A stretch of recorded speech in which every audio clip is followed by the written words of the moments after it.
Welcome back, everybody. Today I'm going to teach you how to disable note containers in OneNote. This is a great way to create a cleaner, more minimal workspace if you find those container outlines distracting while you're taking notes or organizing your content. Let's walk through this together. Start by opening your Microsoft OneNote app and load into your notebook. Make sure you're viewing the notebook where you want these changes to take effect. Once everything loads up, you'll be ready to adjust the display settings that control how note containers appear on your pages. Now, once your notebook has been loaded, it's time to access the settings. Click on the File tab located on the top part of your screen.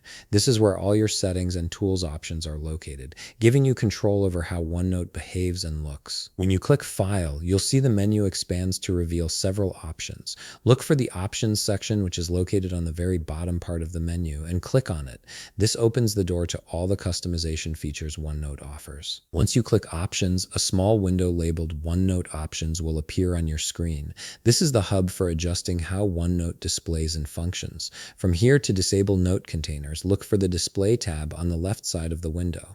Click on it to open the display settings. Under the Display tab, you'll see various options that control what appears on your pages. Look for the checkbox that says Show Note Containers on Page. This is the setting that controls whether those containers are visible or hidden. Toggle the checkbox off by clicking on it. Once it's turned off, click on OK at the bottom of the window.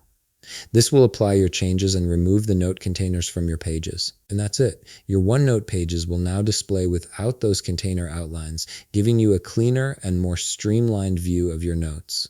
If you found this video helpful, please leave a like, subscribe, and see you in the next video.